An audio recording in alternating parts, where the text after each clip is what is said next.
Halo, kembali lagi di YouTube channel ini untuk membahas soal-soal TPS pengetahuan kuantitatif. Pada video kali ini kita akan membahas 5 soal yang menggunakan bahasa Inggris. Tapi sebelum kita masuk ke pembahasan soal, mohon dukungan untuk menekan tombol subscribe terlebih dahulu. Dan jangan lupa juga untuk menekan tombol lonceng untuk tidak ketinggalan video-video selanjutnya. Terima kasih teman-teman. Langsung saja kita masuk ke pembahasan soal pertama. Nah, soal-soal ini didapat dari sosial media di Facebook dan di Twitter oleh akun marsiajar.id. Teman-teman boleh mengikutinya juga. Nah, langsung saja kita masuk ke pembahasan soal. Nah, dikatakan the letters D, I, G, I, T. Nah, ada sebuah huruf ada kata D, I, G, I, T yang tersusun dari 5 huruf. Bisa seperti ini, digit atau D, G, I, T. Nah, menggunakan kata-kata D, I, G, I, T ini, ada berapa susunan 5 huruf di mana letak I itu tidak bersebelahan atau setidaknya dipisahkan oleh satu huruf lain. Jadi DGIT ini tidak bisa seperti ini. Ini tidak boleh. Jadi dia harus dipisahkan. Misalnya DIGIT ada G di tengahnya atau DITIG. Seperti itu. Jadi dia harus dipisahkan oleh satu huruf yang bukan I. Nah, caranya gimana? Jadi ada banyak kemungkinan si I ini dipisahkan satu huruf atau dipisahkan dua huruf juga bisa. Misalnya DI, ini I, T, GI. Nih, dipisahkan dua huruf juga bisa, dipisahkan tiga huruf juga bisa, maksimal tiga huruf. Nah, tidak mungkin kita mencarinya satu persatu.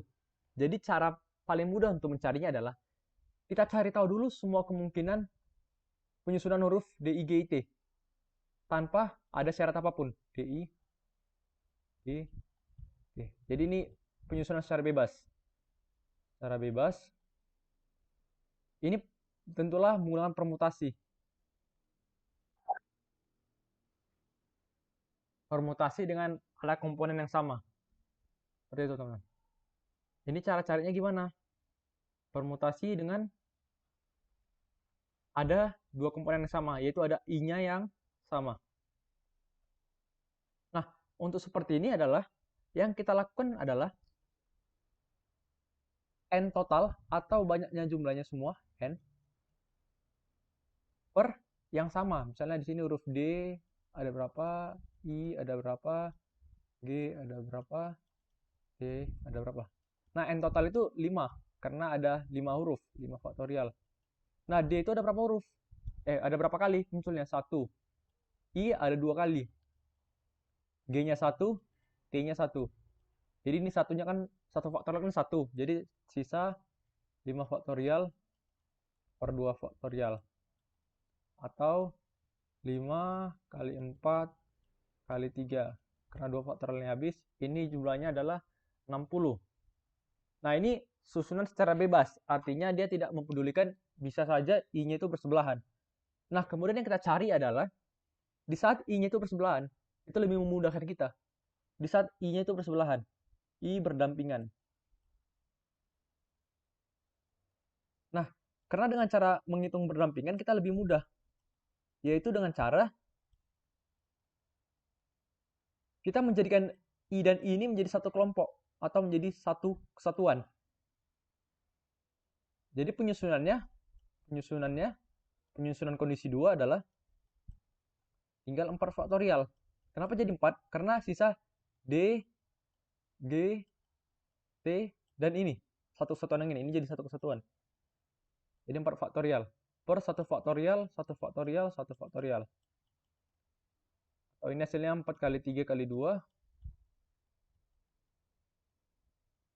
24.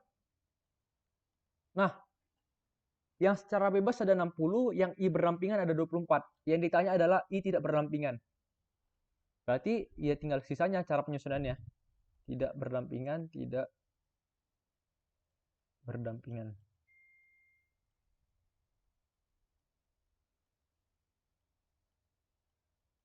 Berarti keseluruhan dikurang yang berdampingan. Sama dengan 60 dikurang 24. hasilnya 36. Nah, jadi cara penyusunan 5 huruf dari huruf D, I, G, I, T dengan I minimal dipisahkan oleh satu huruf lain itu sebanyak 36. Jadi jawabannya D. Seperti itu. Saya rasa cukup jelas, teman-teman. Kita bisa lanjut ya ke soal berikutnya.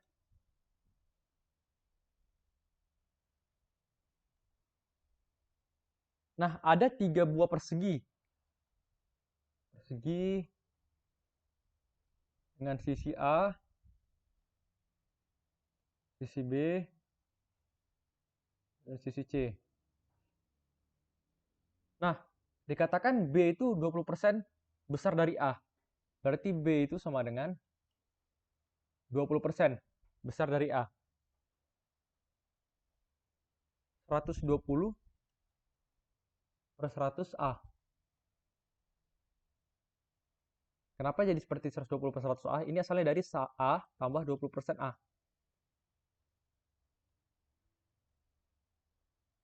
Ini sama saja ke sini. Ini dua hal yang sama. Nah, B berarti menjadi 1,2 A. Atau luas B 1,2, luas B jadi 1,2 A dikuadratkan jadi 1,44 A. Nah, dikatakan luas C, sisi C 25% dari B atau 125 dari B. B-nya itu tadi 120 A.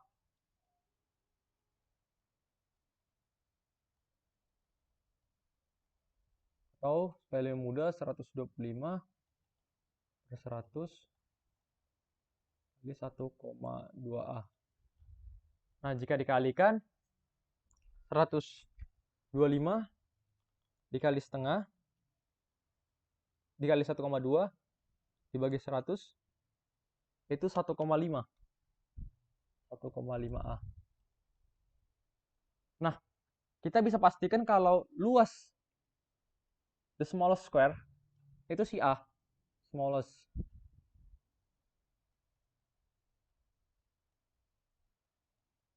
itu yang sisinya A dan the largest yang sisinya C.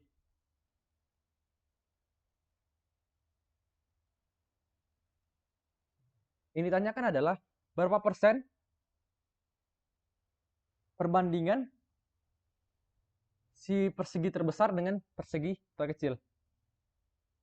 Si besar itu berapa kalinya si kecil. Jadi cara carinya adalah C kuadrat dikurang A kuadrat per kecil tentu saja karena dibandingkan ke kecil kuadrat kali 100%.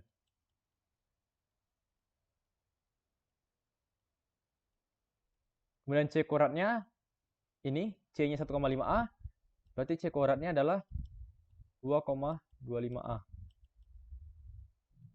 kuadrat atau 2,25 A kuadrat kemudian dikurang A kuadrat per A kuadrat kali 100%. Nah, 2,25 kurang A kuadrat nanti ini A-nya habis ya. 2,25 kurang 1 1,25 dikali 100%. Karena ditanya dalam persen. Jadi jawabannya 125%. Maka si luas persegi terbesar itu adalah 125% dari luas persegi terkecil. Jadi jawabannya C.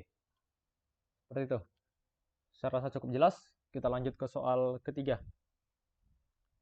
Dikatakan 1 kecil dari X, kecil dari Y, kecil dari Z. Which of the following is the greatest value? Nah, ini gimana cara menentukannya jika kita hanya diketahui variabel-variabel? Nah, ini cara paling mudah lah mensubstitusi atau mencari nilai X, Y, dan Z yang memenuhi. Itu gimana? Ya, kita cari saja sembarang bilangan yang memenuhi. Artinya apa? X itu besar dari 1 dan kecil dari Y. Bisa saja kita buat 2. Maka si Y itu harus besar dari 2, misalnya 3. Si Z itu harus besar dari 3, misalnya 4.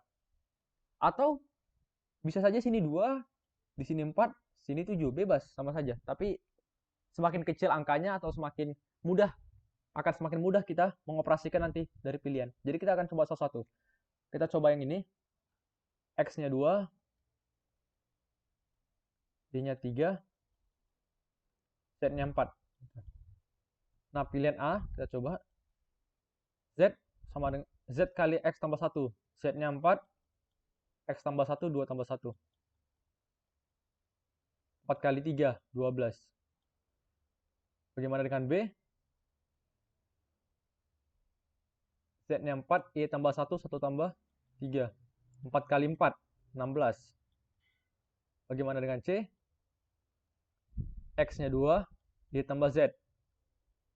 Y tambah Z, 3 tambah 4, 7 kali 2, 14. Bagaimana dengan D? Y. Y-nya 3, X tambah Z, 4 tambah 2, 6. Sama dengan 18. Bagaimana dengan E? E-nya Z, 4 kali X tambah Y, 3 tambah 2. 4 kali 5, 20. Nah, untuk semua bilangan ini akan berlaku tentunya. Jika dia memenuhi syarat ini. 1, X kurang dari 1, Y kurang dari X, Y kurang dari Z. Seperti ini. Jika dia memenuhi syarat ini, bilangan apapun pasti nilai si E, nilai si Z kali X tambah ini adalah nilai yang terbesar yang akan dihasilkan. Jadi jawabannya E. Jadi untuk seperti ini, jika dia masih di soal diberitahu dalam variabel, kita cari saja angka atau bilangan yang memenuhi persyaratan di soal. Seperti itu. Saya rasa cukup jelas, kita bisa lanjut ke soal berikutnya. Nah, ini tanyakan adalah mana yang nilainya paling besar. Ada 2 pangkat 66, 3 pangkat 55, 4 pangkat 44, 5 pangkat 33, 6 pangkat 22. Nah, tentu saja kita tidak mungkin menghitungnya secara manual. Karena ini angkanya cukup besar, atau bisa dibilang sangat besar, jadi tidak bisa dioperasikan. Apalagi kita saat ujian tidak menggunakan kalkulator. Nah, cara mencarinya adalah dengan mengubah semua pangkat ke pangkat terkecil. Nah, di sini ada 66, 55, 44, 33, 22. Yang terkecil adalah 22. Seperti itu. Jadi di sini adalah 6 pangkat 22, tetap dibiarkan dalam 22. Nah, bagaimana kalau 5 pangkat 33? 5 pangkat 33 itu kan sama dengan 5 pangkat 22. Atau supaya lebih memudahkan kita daripada diubah ke 22, kita ubah saja ke FPB-nya, faktor persatuan terbesarnya. Seperti itu. Jadi kita ubah ke dalam bentuk pangkat 11. Lebih memudahkan kita nanti. Nah, berarti si 6 pangkat 22 ini kita ubah pangkat 11. Ini kan berarti 6 pangkat 11 dikali 2. Karena pangkat ini dipangkatkan akan mengoperasikan 11 kali 2 jadinya. Atau ya sama saja jadi 6 pangkat 2 pangkat 11 lagi. Atau sama dengan jadi 36 pangkat 11. Nah, bagaimana nomor 5? Atau yang pilihan D, 5 pangkat 33. Sama saja 5 pangkat 11 dipangkatkan 3. Atau sama dengan 5 pangkat 3 dipangkatkan 11. Jadi 125 pangkat 11. Nah, bagaimana yang 4 pangkat 44? Ya sama saja. Nanti 4 pangkat 11 dipangkatkan 4. Atau sama dengan 4 pangkat 4. Itu 256 dipangkatkan 11. 3 pangkat 55 berarti 3 pangkat 5. 3 pangkat 11 dipangkatkan 5 lagi. Atau 3 pangkat 5 itu adalah, kalau pangkatnya masih bisa kita hitung kan 3 pangkat 5 kan cukup bisa kita hitung nih. 243 pangkat 11. Ini masih terjangkau lah, dia bilang. 2 pangkat 66, 2 pangkat 6, 64 pangkat 11. Nah, jika pangkatnya sudah sama, kita bisa membandingkannya tentu saja. Mengapa begitu? Karena 2 pangkat 2 pasti lebih kecil dari 3 pangkat 2. Ini udah pasti. Karena A pangkat N akan lebih besar B pangkat N. Jika N-nya itu positif dan AB-nya juga positif. Kan ini memenuhi ini. Berarti bisa kita bandingkan. 64 pangkat 11, 243 pangkat 11, 256 pangkat 11, 125 pangkat 11, 36 pangkat 11. Yang terbesar pastilah 256 pangkat 11. Atau itu hasil dari penjabaran 4 pangkat 44. Jadi jawabannya yang paling besar adalah C. Pilihannya C. Saya rasa cukup jelas. Kita bisa lanjut ke soal terakhir. Nah, dikatakan P dan Q adalah dua positif number, dua bilangan bulat positif. Dan P itu 25, bukan bulan bulat, maaf. Tidak ada dikatakan integer, jadi hanya P dan Q itu adalah dua buah bilangan positif. P itu 25% dari Q. Berarti P itu 25% dari Q. Atau P itu sebenarnya 125 100 Q. Ini sebenarnya penjabaran dari Q ditambah 25% dari Q. Karena dikatakan si P itu 25% lebih besar dari Q. Ya, sama saja ini jadinya. 125% dari Q. Maka ditanya adalah P per Q. Nah, si P kita ubah saja ke Q. 125%. Sini per Q. Q-nya bisa dicoret. Sisa 125 per 100. Atau jika kita ubah ke desimal menjadi 1,25. Seperti itu. Jadi jawabannya E. Cara saya cukup jelas. Nah, demikianlah video pembahasan atau penjelasan TPS pengetahuan kuantitatif yang berbahasa Inggris sejumlah 5 soal. Semoga teman-teman mengerti dan dipahami, bisa dipahami. Jika masih ada pertanyaan, boleh ditanyakan di kolom komentar. Dan juga tetap perbanyak latihan soal, tetap semangat teman-teman. Dan jangan lupa juga untuk nonton-nonton video-video selanjutnya ataupun video-video sebelumnya jika teman-teman belum nonton. Karena banyak sekali latihan-latihan soal dan cara-cara cepat yang disediakan di video-video lain. Oke teman-teman, tetap semangat, jaga kesehatan, salam pejuang. Terima kasih.